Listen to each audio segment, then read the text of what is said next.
고린도후서 1장 3절 말씀부터 11절까지 말씀입니다.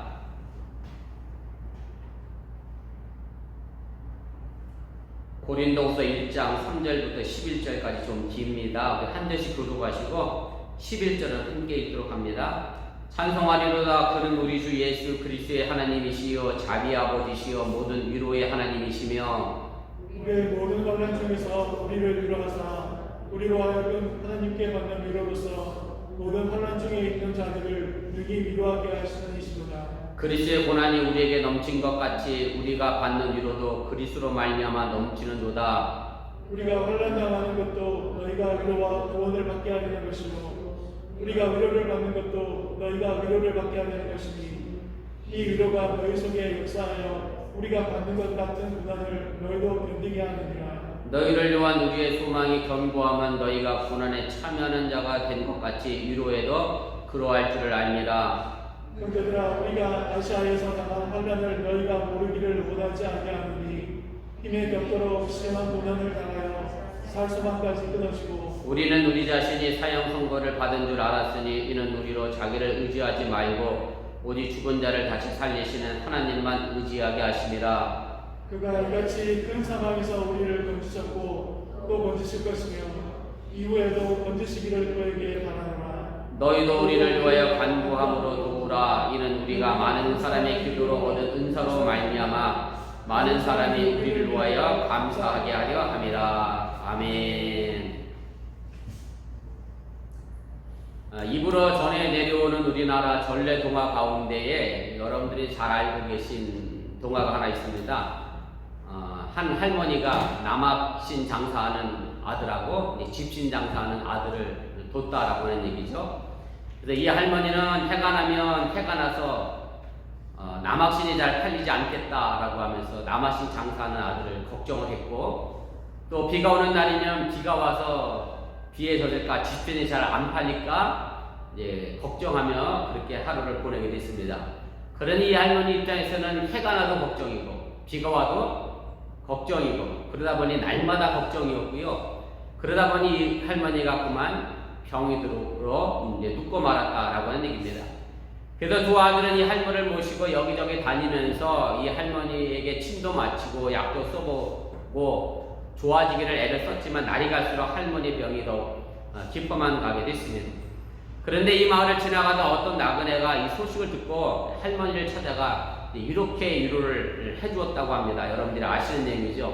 할머니 생각을 바꾸시라고 하는 얘기죠. 어떻게 바꾸라고 했느냐면 비 오는 날에는 남하신 장사가 잘 되니까 그 아들이 장사 잘 돼서 좋겠다라고 생각을 하고, 해가 나는 날에는 지신 장사하는 아들이 잘 되니까 그 장사가 잘 되니 좋다라고 한번 생각해 보세요. 그러면 비가 와도 좋고 해가 나도 좋고 항상 기쁘게 살 수 있지 않겠느냐, 그렇게 조언해 줬다라고 하는 얘기고, 그래서 그 이야기를 들은 할머니는 나그네 말대로 나쁜 쪽보다는 좋은 쪽으로 생각하게 돼서 얼마 뒤에 할머니의 병이 나았고 행복했다라고 하는 얘기입니다.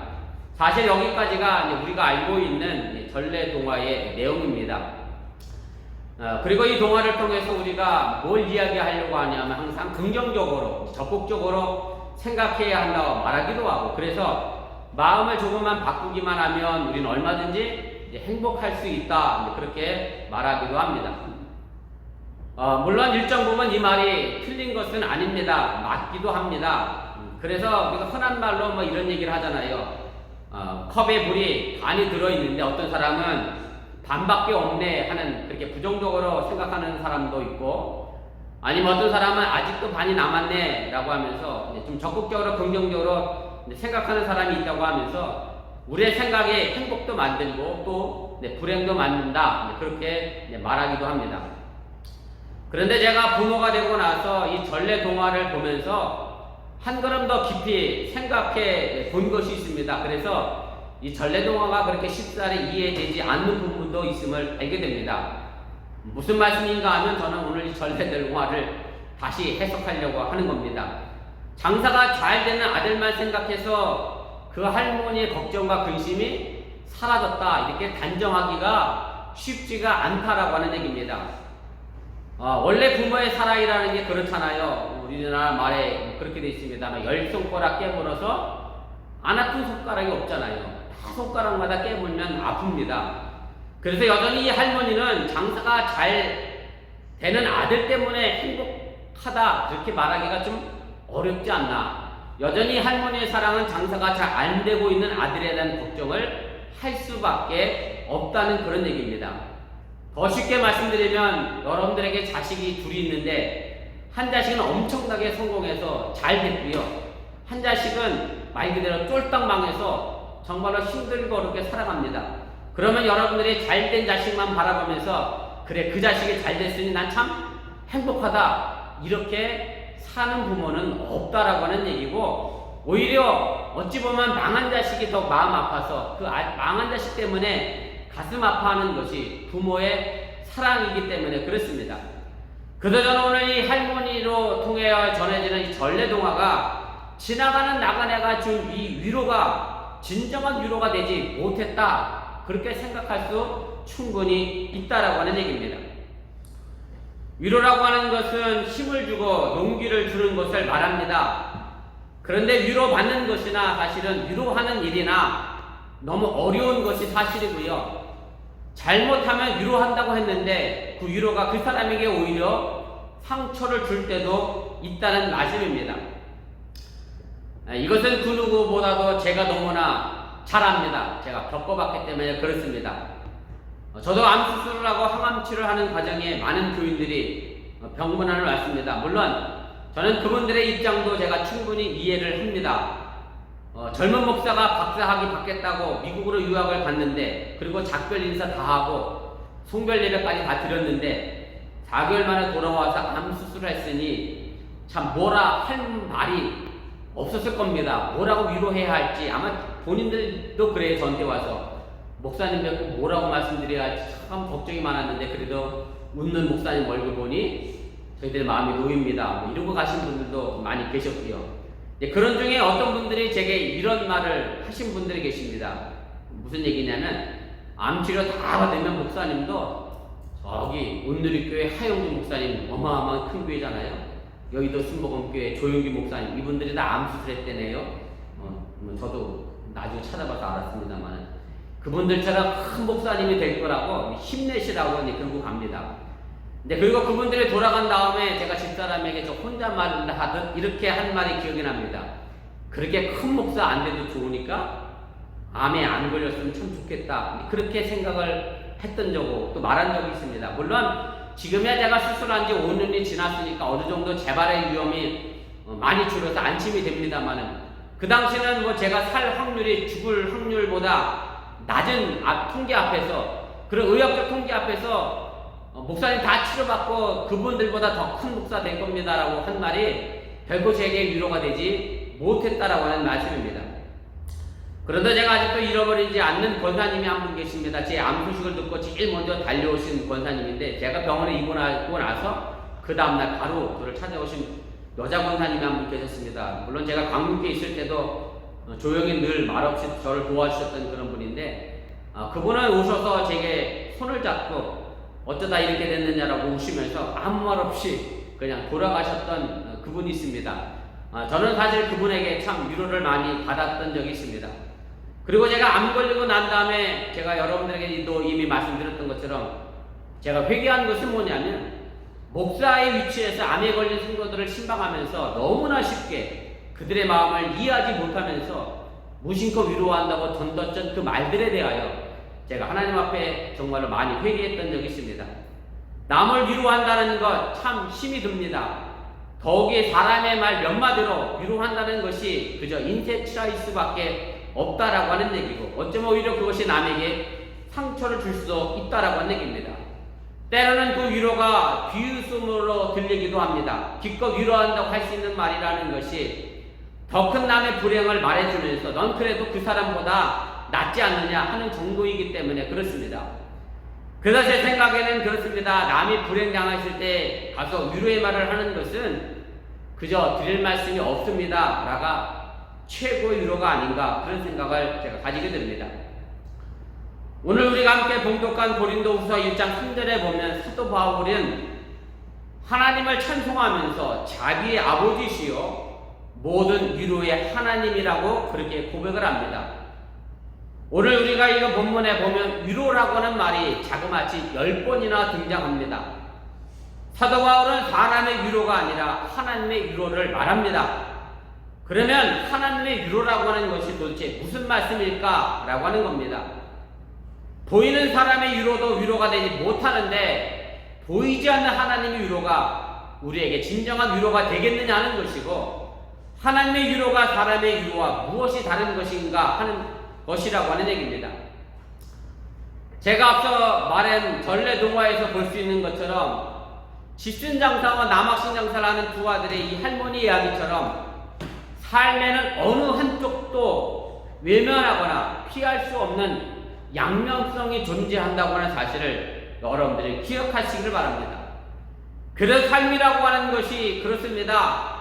삶이 있으면 죽음이라는 것이 있기 마련이고, 기쁨이 있으면 또한 괴로움도 있기 마련이라고 하는 얘기입니다. 그렇기 때문에 죽음을 외면한 삶을 존재할 수 없다라고 하는 얘기고, 괴로움을 피한 기쁨이 온전하고 적극적인 삶의 자세라고 말할 수 없다고 하는 사실을 우리가 기억할 필요가 있습니다. 그래서 사실 적극적 사고방식이라고 하는 것이 어찌 보면 그럴듯한 삶의 처세를 가르치는 신앙의 모습이라고 우리가 할 수 있는데, 어떻게 보면 자세하게 보면 이 또한 기복주의 신앙에 머물 수밖에 없는 것임을 우리가 깨달을 필요가 있습니다. 화를 피하고 괴로움과 근심을 생각하지 않고 복을 구하고 내게 잘된 것만 생각하는, 어찌 보면 저차원적 신앙을 적극적 사고방식으로 그럴듯하게 포장한 것이 적극적 사고방식의 신앙의 모습이라고 해도 틀리지 않다라고 하는 말씀입니다. 사실 삶의 현실은 괴로움과 고난입니다. 그래서 고난을 뺀 삶이라는 것은 결코 우리는 상상할 수도 없다라고 하는 얘기입니다. 우리 기독교 신앙의 중심에는 십자가가 있습니다. 그리고 이 십자가 없는 사람은 단 한 사람도 없습니다. 우리 모두가 십자가가 있습니다. 그래서 십자가가 의미하는 삶은 고난이고, 이것이 바로 우리의 삶의 현실적인 모습이라고 하는 말씀입니다. 그런데 이것은 기독교뿐만 아니라 모든 성숙한 종교와 철학은 고난이라고 하는 삶의 현실에 대하여 진지한 물음과 답변을 하고 있습니다. 저는 여러분이나 한국에서의 삶을 살았기 때문에 불교 문화권에서 자랐다고 해도 틀리지가 않습니다. 저도 고등학교 1시간에 불교에 대해서 저도 배웠던 기억이 있습니다. 우리가 흔히 아는 대로 불교에는 인생에 108가지 번뇌가 있다. 108번뇌가 있다라고 얘기하면서 염주알이 108개, 제가 쉬어보진 않았습니다만 108개가 있대요. 108가지의 고민과 어려움이 있는 것이 인생의 삶의 모습이다. 불교가 그렇게 이야기하죠. 마찬가지로 우리 기독교도 다르지 않습니다. 고난을 뜻하는 십자가가 그 중심에 있다라고 하는 얘기입니다. 그래서 오늘 본문사절에서 사도 바울은 위로의 하나님을 찬양하면서 빼놓지 않고 있는 말씀이 있습니다. 우리의 모든 환난 중에서 우리를 위로하사라고 말씀합니다. 환난과 고난 중에 하나님의 위로를 말하고 있습니다. 다시 말씀드리면 위로라고 하는 것은 환난과 고난 가운데 있는 것이고, 환난과 고난을 외면한 위로는 존재하지 않는다고 하는 사실입니다.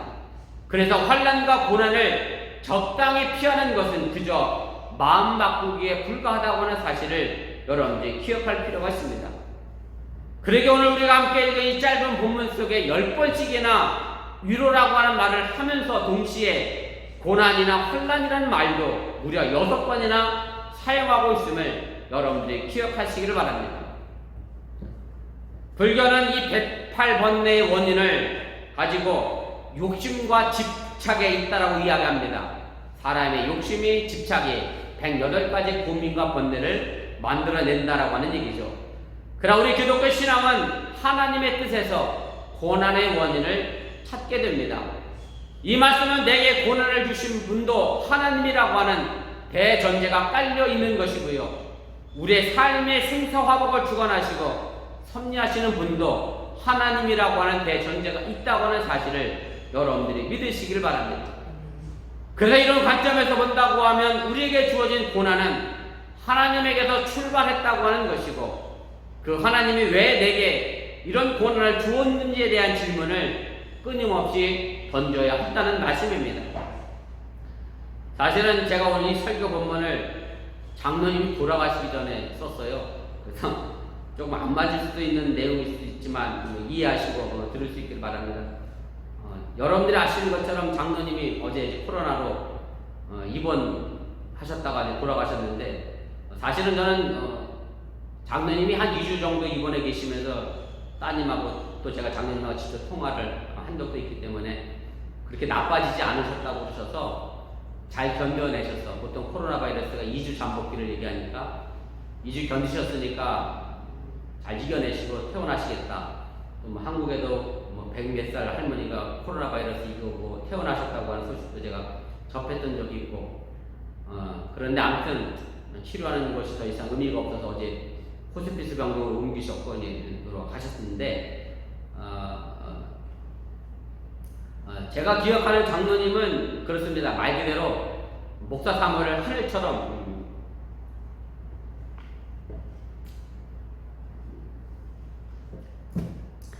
생각했던 그런 분이십니다. 여러분들이 기억하실 수 있을 수 있는데, 연말에 되면 우리가 또 당회와 구역회를 하게 됩니다만은, 장로님은 꼭 당회와 구역회 때마다 제게 도덕 구입비를 책정해 드려야 한다고 말씀을 하셨고, 죄송합니다. 제 생일과 집사람 생일이 되면 꼭 기억하셔서 찾아와서 밥도 사주시고 선물도 주시고, 저희 집 앞에 오셔서 보신 분도 계시면 알겠습니다만 저희 집 내내 여름 내내 백일홍 꽃이 피어 있습니다. 백일홍도 장로님이 모종에서 제게 가져다 주신 것이고, 장미도 있는데 장미도 장로님이 사다 심으라고 자기 본인이 직접 심어주시겠다고 그리고 찾아오셔서, 아무튼 장로님은 제게 그런 분이셨습니다.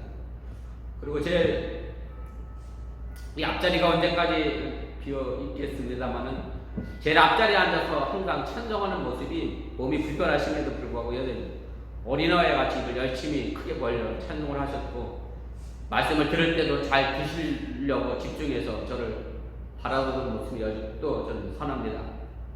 제가 어쩌다 아파서 새벽 기도에 한번 빠지게 되면 3일 정도는 더 나오지 말라고 제 건강을 걱정해 주셨던 참 좋은 장로님이셨고, 지금 어찌 보면 새벽 재단과 저랑 함께 새벽 기도를 지켜내실 분이 안 계신 것이 또 한편으로는 제가 속상하고 안타깝습니다. 아무튼 그렇게 장로님이 코로나를 이겨내지 못하고 돌아가셨습니다. 사실 지난주에 아이들과 밥을 같이 먹으면서 장로님에게 왜 이런 어려움이 생겼을까? 하나님의 뜻이 무엇일까? 하나님이 왜 장로님처럼 선한 분을 먼저 데려가시려 했을까? 이런 문제로 아이들과 이야기를 했던 적이 있습니다. 물론 저희 아이들은 하나님의 뜻이 참 되지 않는다, 참 알 수가 없다, 그런 얘기를 하면서 주고받았습니다만은, 저 자신도 장로님이 돌아가신 지금의 상황이 정말 안타깝고 허망한데, 하나님의 뜻을 저도 이 답을 알지 못해 또 안타깝기도 합니다. 우리는 신앙생활하면서 하나님의 뜻을 말합니다. 사실 저도 지난 주간에 가족과 장로님을 위해 기도하면서 하나님의 뜻이 장로님을 지금 하늘나라로 데려가신다는 데 있다라고 하면 하나님이 그 뜻을 돌이켜달라고 제가 기도를 했습니다. 장로님이 평소에 가지고 계셨던 자녀들에 대한 아픔의 응어리를 그래도 좀 풀어내고 가셨으면 해서 다시 회복시켜 주시고, 그리고 아들, 딸하고 다시 만나 관계가 회복된 다음에 건강한 모습으로 하늘나라에 갔으면 좋겠다, 그렇게 기도하면서 하나님의 뜻을 돌이켜달라고 기도했는데 결국 상황이 좋아지지 않고 돌아가시게 됐습니다. 우리 기독교인들이 어떤 사람이 아픔을 당할 때 그저 딱히 위로할 말이 없을 때 하는 말이 상투적이긴 합니다만은 하나님의 뜻이 있겠지요라고 이야기를 합니다. 그러다 보니 이 말은 요즘 말로 하면 일도 영혼 없이 하는 그런 상투적인 말이 된 것이 사실이기도 합니다. 하나님의 뜻이라고 하는 것, 우리가 기독교인이라고 하면 정말 소중한 말씀입니다. 하나님의 뜻을 찾지 않으면 우리는 신앙이라고 말할 수 없기 때문에 그렇습니다. 하나님의 뜻을 찾는 것은 하나님이 나를 섭리하시고 다스린다는 믿음에서 출발하기 때문에 우린 결코 하나님의 뜻을 무시할 수도 없고 소홀히 여겨서도 안 된다라고 하는 말씀입니다. 제가 어제 새벽기도 시간에도 말씀드렸습니다마는 우리 신앙인들은 줄기차게 하나님의 뜻을 물어야 합니다. 이럴 때 우리는 바로 그 고난을 견뎌내고 이겨낼 수 있는 하나님의 위로를 받을 수 있게 된다고 하는 사실을 여러분들이 믿으시기를 바랍니다. 사도 바울은 이 하나님의 위로를 말하면서 본문 8절 9절에서 자신의 경험을 이렇게 말합니다. 형제들아, 우리가 아시아에서 당한 환난을 너희가 모르기를 원하지 아니하노니 힘에 겹도록 심한 고난을 당하여 살 소망까지 끊어지고 우리는 우리 자신이 사형 선고를 받은 줄 알았으니. 사실 사도 바울이 아시아에서 당한 고난이 구체적으로 무엇인지 모릅니다마는 사도 바울이 쓴 다른 편지들을 보면 그 얼마나 많은 고난을 당하고 수도 없이 감옥에 갇히고 매를 맞은 것이 기록되어 있음을 우리가 보게 됩니다. 그리고 죄수가 되어 로마로 끌려가는 배가 침몰해서 또 참 힘들고 어려운 시간을 보냈던 것도 우리가 알게 됩니다. 그런데 사도 바울은 이런 환난 가운데서 하나의 깨우침을 얻게 됩니다. 그것이 바로 본문 9절 후반부의 말씀입니다. 이는 논의로 자기를 의지하지 말고 오직 죽은 자를 다시 살리시는 하나님만 의지하게 하심이라. 이 말씀을 통해 알 수 있는 것은 바울은 이 환난 가운데서 먼저 자기를 의지하지 않게 되었다는 얘기를 하게 됩니다. 이것이 참으로 중요한데, 왜냐하면 우리 신앙 자체가 거의 대부분 내 마음대로이기 때문에 그렇고요. 어찌 보면 하나님보다 나를 의지하는 것이 더 크기 때문에 그렇습니다. 자기 생각이나 자기 주장을 마치 하나님의 의와 같이 생각하는 것이 많기 때문에 이 말씀이 중요하다라고 하는 얘기입니다. 그래서 실패했는데도 불구하고 자기는 옳았다고 여전히 그렇게 생각을 하고 우리가 가지고 있는 고집이나 편견을 버리지 못하게 된다라고 하는 얘기입니다. 그래서 항상 세상을 탓하고 남을 탓하고 더 나아가면 원망과 불평을 하나님께 하게 된다라고 하는 사실입니다. 그런데 바로 이런 모습 속에는 하나님의 위로라고 하는 것을 찾을 수가 없습니다. 그러니 당연히 소망도 있을 수가 없습니다. 그래서 우리가 여기서 알아야 할 것이 있습니다. 나 자신을 의지하는 것이 아니라 바로 하나님을 의지하는 것에 하나님의 위로와 소망이 있음을 여러분들이 잊지 마시기를 바랍니다. 오늘 사도 바울은 자기를 의지하지 않고 오직 죽은 자를 다시 살리시는 하나님을 의지한다라고 이야기합니다. 자기를 의지하고 자기 고집에 사로잡혀 있고 자기 주장을 버리지 않으면 우리에게는 소망이 없다는 것을 사도 바울은 깨달았음을 여러분들이 기억하시길 바랍니다. 그래서 사도 바울은 환난 중에서 소망 없는 자가 의지를 버리고 오직 하나님만 의지하게 되었다는 깨우침을 말하고 있음을 여러분들이 믿으시기를 바랍니다. 그럼 여기서 하나님만 의지한다는 것이 무엇일까 하는 겁니다. 사도 바울은 이 질문의 답을 본문 9절 후반절에서 이렇게 깨우쳐주고 있습니다. 오직 죽은 자를 다시 살리시는 하나님만 의지하게 하심이라. 우리가 이 말씀에서 주의 깊게 보아야 할 말씀이 있습니다. 다시 살리는 것에만 초점을 맞추지 마시기를 바랍니다. 바로 그 앞에 있는 죽은 자를 먼저 보시기를 바랍니다. 제가 자주 드리는 말씀입니다만은 죽어야 살릴 수 있습니다. 죽지 않으면 살릴 방법도 없습니다. 십자가의 죽음이 있어야 부활의 영광이 있다는 말씀입니다. 내가 아직도 내 주장, 내 고집, 내 생각, 내 의가 펄펄 살아있다고 하면 우리는 아직 죽은 자가 아니라 살아있는 사람입니다. 다시 말씀드리면 자신이 옳다고 고집스럽게 버티고 있는 한, 자신의 의를 하나님의 의로 착각하고 있는 한 우리는 아직 살아있다라고 말할 수밖에 없다는 얘기입니다. 그래서 반드시 기억할 것은 우리는 죽어야 다시 살 수가 있습니다. 오늘 본문 9절에 다시 살리시니라는 말은 히라보로 보면 에게이로라고 하는 단어를 사용했습니다. 부활이라고 하는 말의 의미로도 쓰이기도 하는데 이 말의 원뜻은 일으키다라고 하는 말입니다. 죽어야 우리 가정도, 우리 직장도, 우리 교회도, 여러분들의 자녀들도 다시 일으킴을 받을 수 있다는 뜻입니다. 이것을 쉽게 예를 든다라고 하면 부부간의 문제도 그렇고 혹은 자녀간의 문제도 그렇습니다. 부모 자녀 간에 다툼이 있다고 여러분들 한번 생각해 보시기 바랍니다. 서로 자기 주장이 옳다고 계속 주장하고 우기는 한 그 부부싸움은 결코 끝나지 않습니다. 그 가정은 결코 다시 화목해질 수 없다라고 하는 얘기입니다.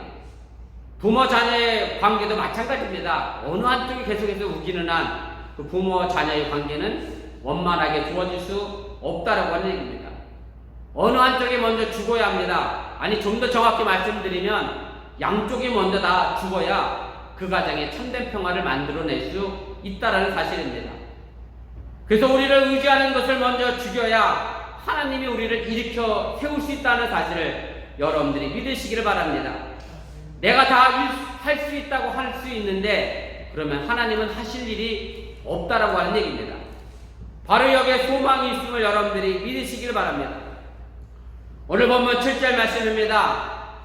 너희를 위한 우리의 소망의 견고함은 너희가 고난에도 참여하는 자가 되는 것 같이 위로에도 그러할 줄을 압니다. 우리 각자의 고난이 있습니다. 그 고난 한복판에서 그 고난을 주신 하나님의 뜻, 자기 뜻이 아닌 하나님의 뜻을 찾는 데서 하나님의 위로가 있다는 말씀입니다. 그리고 그것이 견고한 소망을 우리로 하여금 갖게 한다라고 말씀하고 있습니다. 우리는 신앙생활하면서 예수님의 십자가로 내가 구원받았다라고 쉽게 고백하기도 합니다. 그러나 우리가 알아야 할 것은 환난과 고난 중에서 우리는 하나님의 뜻을 찾아내야 하고 내가 가지고 가야 할 십자가, 내가 지고 가야 할 십자가를 통해 하나님의 뜻을 발견해야 한다는 말씀입니다. 예수님은 마가복음 8장 34절에서 이렇게 말씀하고 계십니다. 누구든지 나를 따라오려거든 자기를 부인하고 자기 십자가를 지고 나를 따를 것이니라 그렇게 말씀합니다. 내가 지고 가야 할 십자가가 있습니다. 그 십자가를 지고 예수님을 따라야 합니다. 내가 지고 가야 할 십자가는 우리의 삶에 있는 고난과 환난과 어려움입니다. 이거 벗어버리고 위에 십자가를 지고 갈 수는 없다라고 하는 얘기입니다. 그리고 이어 마가복음 8장 35절에 예수님은 이렇게 또한 말씀하십니다. 누구든지 자기 목숨을 구원하고자 하면 잃을 것이요 누구든지 나와 복음을 위하여 제 목숨을 잃으면 구원하리라 그렇게 말씀하고 있습니다. 자기를 의지하여 살겠다고 하는 사람에게는 구원이 없다는 말씀입니다. 자기를 죽이는 자에게 그리고 사도 바울의 말대로 하나님을 의지하는 자에게만 구원이 있다는 말씀입니다. 바로 여기에 우리가 사는 의미가 있고 소망이 있음을 또한 믿으시기를 바랍니다. 우리가 살다 보면 삶이 무겁고 힘이 듭니다. 그런데 이것이 우리가 지고 가야 될 인생의 삶의 모습입니다. 그리고 여기에서 우리는 또한 소망을 발견해야 합니다. 분명한 사실은 하나님은 우리를 저주하지도 않으시고 우리를 심판하지도 않으시는 분입니다. 하나님은 우리의 삶이 무겁고 힘이 들 때, 우리가 고난 중에 있을 때 우리를 위로해 주시는 분심을 여러분들이 믿으시기를 바랍니다. 그리고 그 고난 중에 우리로 견고한 소망을 보게 하시는 분임을 또한 믿으시기를 바랍니다. 그래서 우리는 스스로 쉽게 절망하거나 쉽게 포기하거나 쉽게 우리 자신을 심판하지 마시기를 바랍니다. 사도 바울은 본문 3절에서 위로의 하나님에 앞서 자비의 아버지라고 말씀하고 있습니다. 그냥 붙인 수식어가 아닙니다. 이 자비라고 하는 말에 깊은 의미가 담겨져 있습니다. 자비라고 하는 말은 긍휼이라고도 번역이 되는 히라보로 오이키르모라고 하는 단어를 사용하게 됩니다. 이 말에 특별한 의미가 있는 것은 이 말은 구약 성경의 히브리어로 보면 라함이나 혹은 라함임이라는 말을 옮겨온 그런 단어인데 이 말의 의미는 자궁이라고 하는 뜻의 램에서 출발하고 있습니다.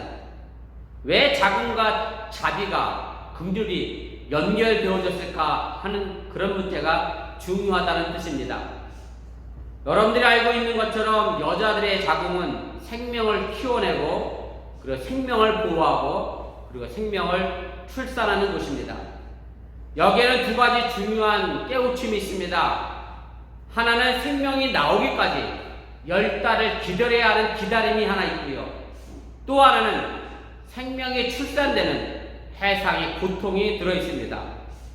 기다림과 고통, 이것이 바로 하나님의 자비와 연결된다라고 하는 말씀입니다. 때를 기다리고 때론 고통당하는 것이 우리의 삶의 모습입니다. 그런데 이것을 가지고 하나님은 자비라고 말씀하고 계십니다. 그래서 자비라고 하는 것은 생명을 생명답게 하는 겁니다. 자궁에서 10달을 제대로 기다리지 못한 생명은 온전한 생명이 되지 못합니다. 미숙아가 됩니다. 자궁에서 10달을 기다린 그 생명이 제대로 된 생명을 되려고 하면 해산의 고통을 겪어야 이 땅에 태어나고 제대로 된 생명으로 삶을 살아가게 됩니다. 지금 우리의 삶이 고통스럽다고 하면 역설적이게도 하나님이 지금 내게 생명다운 생명을 주기 위하여 자비를 베푸시고 있다고 하는 증거라고 하는 사실을 여러분들이 믿으시기를 바랍니다. 나를 보다 성숙한 생명을 이끌고 싶어 하시는 하나님의 자비의 손길이 있다는 증거라고 하는 말씀입니다. 그러게 고난 가운데서 우리는 절망할 수 없는 것이고 오히려 새로운 생명, 새 삶을 위한 소망을 가져야 함을 여러분들이 믿으시기를 바랍니다. 오늘 우리가 읽은 말씀은 사도 바울이 고난 속에 하나님의 위로를 간증하고 있는 그런 내용입니다. 그리고 하나님의 위로가 견고한 소망이었음을 또한 고백하고 있습니다. 바로 이것 때문에 사도 바울은 오늘 자신이 받은 하나님의 위로를 우리에게 전하고 있다라고 하는 얘기입니다. 아니, 우리에게 이 위로, 이 견고한 소망을 전하기 위해 자신이 고난당하고 있는 것을 간증하고 있는 것인데 그것이 바로 살아있는 복음이라고 하는 얘기입니다. 오늘 본문 6절 말씀을 사실은 우리가 개역 개정으로 보면 조금 이해하기 어려운 부분도 있어서 제가 새번역 성경으로 다시 한번 제가 읽어보도록 하겠습니다. 왜 이것이 사도 바울의 살아있는 간증인지 우리가 알게 됩니다. 우리가 환난을 당한다면 그것은 여러분의 위로와 구원을 위한 것이며 우리가 위로를 받는다면 그것은 여러분의 위로를 위한 것입니다. 말하자면 여러분도 위로를 받아 우리가 당하는 것과 같은 환난을 당할 때 견딜 수 있는 힘을 얻게 하려는 것입니다. 사도 바울이 당한 환난과 고난을 받으면서 지금 고난과 환난을 당하고 있는 고린도 교인들에게 위로하고 있으며 내가 그런 어려움을 겪었기 때문에 여러분도 능히 이겨낼 수 있다라고 그렇게 간증하고 있는 그런 내용입니다. 사도 바울이 환난 중에 받은 깨우침과 하나님의 위로와 견고한 소망을 오늘 우리에게 전하여 우리가 위로를 받는 것처럼 바라기는 여러분들도 우리도 우리의 고난을 견고한 소망으로 극복해 훗날 다른 사람들에게 전할 수 있는, 간증할 수 있는 그런 성도가 되어줄 수 있기를 바랍니다. 지금 우리는 장로님 때문에 코로나가 남 이야기가 아니라 나의 이야기가 됐습니다. 여러분들은 직장에서 이미 코로나로 인해 많은 어려움을 겪고 있는 것도 제가 잘 압니다. 이런 어려운 가운데서 또한 어쩔 수 없이 일터에 나가 일하고 계심도 또한 제가 잘 압니다. 지금 우리가 당하고 있는 이 여러 가지 어려운 형편이 결국 훗날에 추억으로 만들어갈 수 있기를 바라고요. 고난 중에서 오늘 우리가 사도 바울에게서 받은 하나님의 위로와 견고한 소망을 고난 중에 있는 우리 이웃을 향해 또한 전할 수 있기를 주님의 이름으로 부탁을 드립니다. 그래서 다시 일으켜 세우신 우리의 삶으로 사도 바울처럼 또 다른 사람 일으켜 세울 수 있는 어번교회와 여러분들과 또한 제가 될 수 있기를 주님의 이름으로 간절히 축원을 드립니다. 기도하겠습니다.